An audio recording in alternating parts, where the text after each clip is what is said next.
ربی اشرح لی صدری ویسر لی امری واحلل عقدۃ من لسانی یفقہوا قولی۔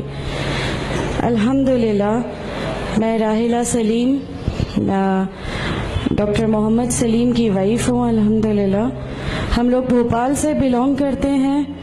میرے ہسبینڈ نے پہلے اسلام قبول کیا، ایک جین فیملی سے بلونگ کرتے ہیں۔ میں اگروال فیملی سے تھی۔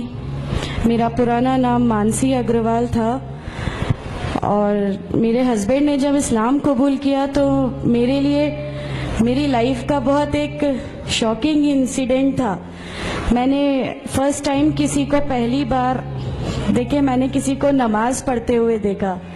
میں نے اچانک، یہ اکثر کر کے ایک پرٹیکولر ٹائم ہوتا تھا اور یہ گھر سے کہیں چلے جاتے تھے، اور میں ان سے پوچھتی تھی کہ آپ کہاں جاتے ہیں، تو یہ ریپلائی کرتے تھے this is none of your business, you have to do your job. تو میں بھی خاموش ہو جاتی تھی۔ باقی میرے فادر ان لا سے اکثر ان کی ڈیبیٹ اور سب کچھ ہوا کرتا تھا، بٹ مجھے نہیں سمجھ میں آتا تھا کہ یہ ڈیبیٹ کیا ہے، یہ لوگ کس بات پہ اتنا زیادہ، مطلب ان کا ڈیبیٹ اتنا ایگریسو موومنٹس پہ کیسے آ جاتا ہے۔ تو باقی پھر ایک دھیرے دھیرے جب مجھے یہ اسلام کے پہلے تو یہ لوگ نہیں بتائے، بٹ فرسٹ ٹائم جب میں نے ان کا فجر کی نماز تھی اور اچانک میری نیند کھلی اور میں نے ان کو نماز پڑھتے ہوئے دیکھا، میں نے ان سے پوچھا کہ آپ کیا نماز پڑھ رہے ہیں، کیونکہ صرف ٹیلی ویژن پہ دیکھا تھا کہ ہاں ایسے جو کرتے ہیں وہ نماز کے ایکشنز ہیں۔ میں نے ان سے پوچھا کہ آپ نماز پڑھ رہے ہیں، انہوں نے کہا کہ ہاں میں نماز پڑھ رہا ہوں۔ میں نے بالکل دیر نہیں کی میرے فادر ان لا کو بتانے میں۔ میں روم سے باہر نکل کے اور میں نے سب سے پہلے ان کو بتایا کہ پاپا جی آج ان کو میں نے نماز پڑھتے ہوئے دیکھا۔ تو انہوں نے مجھ سے کہا کہ ٹھیک ہے، خاموش رہو، ابھی کسی سے کہنا نہیں، ہم دیکھیں گے کیا کر سکتے ہیں۔ اب وہ جو میری لائف کا مومنٹ تھا، وہاں سے میرے کو ایسا لگا کہ یہ کیا ہوا، مطلب یہ کیا کر رہے ہیں، ایسا کیوں کر رہے ہیں، یہ کہیں یہ کسی ایسے ویکتی سے تو نہیں مل گئے جو ان کو ٹیررزم کی طرف لے جا رہا ہے، اور یہ ایسی چیزوں میں تو نہیں انوالو ہو جائیں گے۔ ایک بہت بڑا ڈر جو میرے اندر تھا وہ، اور on that time I was pregnant, تو میرے کو ایک بہت کھلبلی سی لگی رہتی تھی کہ یہ کیا چل رہا ہے، یہ کیا چل رہا ہے۔ پھر دھیرے دھیرے کر کے جب میں ان کی بکس وغیرہ جو المیرہ میں رکھی رہتی تھیں وہ میں پڑھنے لگی اور ڈھونڈنے لگی، یہ چھپا کے رکھا کرتے تھے، اور مجھے جب بھی کوئی بک ملتی تھی تو پھر میں اس کو پڑھنے لگی۔ تو مجھے اس میں ایسا کچھ لگتا ضرور تھا کہ پتہ نہیں کچھ ہے، کوئی ڈیفرنٹ چیز ہے، کیونکہ میں نے دیکھا کہ ان کے اخلاق، ان کی سب چیزیں بالکل چینج ہو گئیں، جو یہ پہلے تھے اس سے یہ بالکل الگ ہو گئے۔ تو مجھے ایسا پرسنلی لگتا تھا کہ اس پلیٹ فارم نے ان کو ایسا کیا دیا جو میرے ہسبینڈ کو بالکل چینج کر کے رکھ دیا۔ مطلب الحمدللہ یہ اس سمے کوشش کرتے تھے کہ جو نبی کی سنتیں ہیں، جو ہمارے نبی صلی اللہ علیہ وسلم نے کیا، اپنی وائف کی مدد کرنا، اپنی وائف کے ساتھ کس طرح اس کے حقوق کی ادائیگی کرنا، یہ سب کچھ وہاں الحمدللہ کرنے لگے۔ اور مجھے جو ان کا یہ ڈراسٹیکل چینج تھا، جو ان کو اس پلیٹ فارم پہ آئے ہوئے 6 months یا 1 year ہوا ہوگا، وہ دیکھ کے میرے لیے ایک بہت بڑا ایک سرپرائز تھا کہ یہ کیا ہوا۔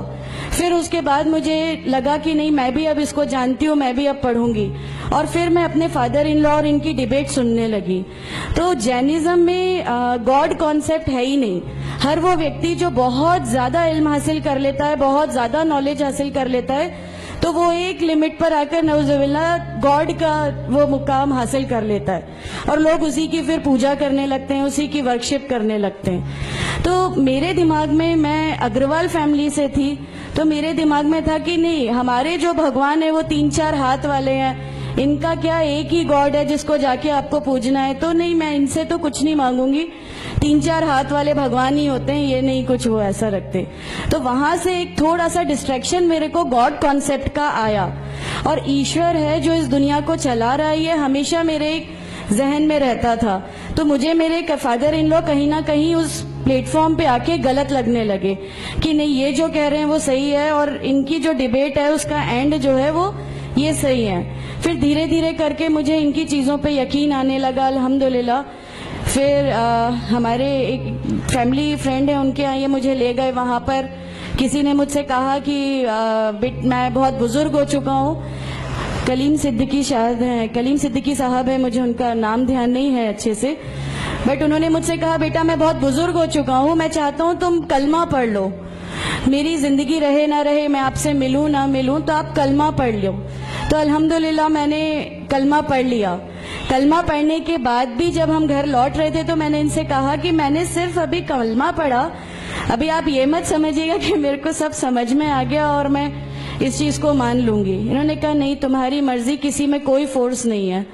تو الحمدللہ اللہ تعالیٰ کا احسان ہے, اس کلمے کی طاقت تھی.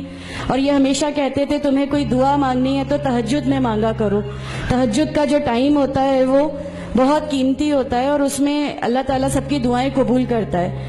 انہوں نے مجھے ایک دعا سکھائی تھی کہ تم ایک دعا مانگو کہ یا میرے رب اگر میرا ہسبینڈ غلط راستے پر ہے تو اس کو صحیح راستے پہ لیا, اور اگر میں غلط راستے پہ ہوں تو مجھے صحیح راستہ دکھا دے. الحمدللہ میں یہ دعا کنٹینیو مانگتی تھی.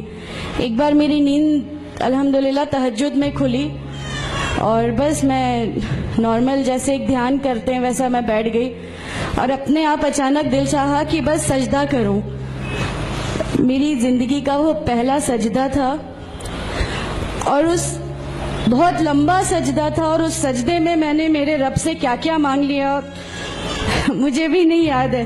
اور اس سمے مجھے ایسا فیل ہو رہا تھا جیسے اللہ تعالیٰ خود مجھ سے بات کر رہا ہے, اللہ میرے سوالوں کا جواب خود دے رہا ہے. الحمدللہ بس اس کے بعد تو ایسا لگا کہ نہیں, اسلام حق ہے اور اسلام پہ ہی چلنا ہے. اس کے بعد پھر بہت ساری پریشانیاں لائف میں آئیں, سب کچھ آیا, بٹ الحمدللہ اللہ کا احسان ہے کہ اللہ تعالیٰ نے ہر پریشانی, ہر چیز کو ایسے لے لیا کہ ہم لوگوں کو کبھی احساس ہی نہیں ہونے دیا کہ یہ کوئی پریشانی تھی. ایسا لگا کہ اللہ کی پوری راہ میں ہم لوگوں کو ریوارڈ ہی ملنا ہے اس چیز کا, اور اللہ ہمیں اس کا ریوارڈ ہی دیتا چلا جائے گا. الحمدللہ بس اس سمے سے شروعات ہوئی تھی دین اسلام کی. الحمدللہ آگے چل کے پریشانیاں, تکلیفیں ہر ریورٹ کی زندگی میں آتی ہیں, لیکن میں ہر ریورٹ بہن سے یہ کہنا چاہتی ہوں کہ اللہ کی خاطر آپ لوگ اس دین میں آئے ہیں, کسی اور چیز کے لیے نہیں آئے. تو اللہ ہی کی خاطر ان پریشانیوں کو بھی جھیلیے, اللہ ہی کی خاطر جھیلیے. اللہ تعالیٰ اگر آپ لوگوں سے ماشاءاللہ, میں جب گھر سے نکلی, جب ہمارے فادر ان لا نے ہمیں گھر سے نکالا, میرے بچے کی, چھوٹا بچہ تھا, چھوٹے والے کی صرف ایک دودھ کی بوتل تھی, اس کے علاوہ کچھ بھی نہیں تھا. میں جاب کرتی تھی, میں نے اپنے چھوٹے بیٹے کو ماں کے یہاں چھوڑ کے جایا کرتی تھی.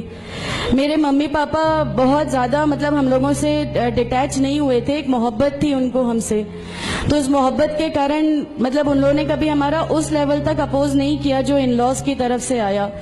تو جب میں میرے مائکے گئی اور میں نے اپنے بچے کو لیا اور میں نے کہا کہ ماں ہم نے وہ گھر چھوڑ دیا, ہمیں اس گھر سے ان لوگ نکالے, ایسا کر کے. ماں ہے, بہت روئی, تم لوگ کیوں ایسا کر رہے ہو, کیا کرو گے, کیسے رہو گے, دونوں چھوٹے بچے ہیں, کیا ہوگا. میں نے کہا کہ ماں آپ صرف ایک ماں ہو نا, وہ مجھے 70 ماؤں کے برابر محبت کرتا ہے, تو جو رب مجھے میری 70 ماؤں کے برابر محبت کرتا ہے وہ کیسے اس دنیا میں مجھے رسوا کر سکتا ہے. صرف ایک چھوٹا سا یہ وشواس تھا. الحمدللہ اس وشواس کو رکھتے ہوئے ساری چیزیں, سب پریشانیاں ایسے اللہ تعالیٰ نے لے لی کہ اس کا میرے پاس کوئی کہنے کے لیے بھی شبد نہیں ہے. الحمدللہ.